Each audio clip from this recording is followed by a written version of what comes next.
విధంగా ప్రారంభించామో అలాంటి అభివృద్ధి ఈ రోజు గుంటూరు చుట్టుపక్కల జరుగుతా ఉందంటే రేపు అమరావతి వస్తే ఎంత బ్రహ్మాండంగా ఉంటుందో ఒక్కసారి ఆలోచించుకోవాల్సిన అవసరం ఉంది. ఈ గుంటూరు జిల్లాలోని ఒకప్పుడు గౌతమి పుత్ర శాతకర్ణి అమరావతిని రాజధానిగా పెట్టుకుని మన దేశంలోనే కాకుండా ప్రపంచంలో కొన్ని ప్రాంతాలను పరిపాలించాడు. అమరావతి పేరు నింగానే అమృతంగా ఉంటుంది. నేను ఏ పేరు పెట్టాలని ఆలోచించాను. చాలా మంది అన్నారు, రకరకాల పేర్లు చెప్పారు. కడాన ఆ రోజు రామోజీరావు గారు ఒక రీసెర్చ్ చేసి ఎప్పుడు నేను మర్చిపోలేను.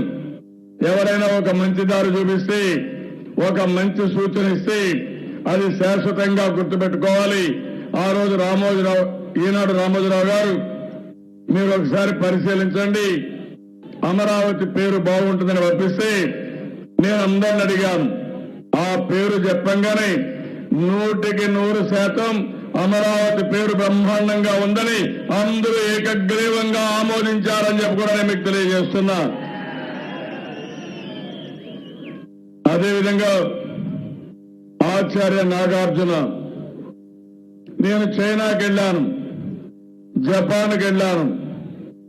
జపాన్ లో కొంతమంది స్కాలర్స్ వచ్చి బౌద్ధ మతం మీ అమరావతి నుంచి నాగార్జున అక్కడ యూనివర్సిటీ పెట్టి ఈ దేశాల్లో బౌద్ధ మతాన్ని తీసుకొచ్చారని చెప్తే నేను చాలా సంతోషపడ్డాను. ఇటీవల దలైలామా వచ్చారు. దలైలామా వచ్చినప్పుడు ఆయన చెప్పింది, నేను ఆరాధించేది నాగార్జున్ని ఆరాధిస్తాను. ఆయన రీసెర్చ్ చేశారు.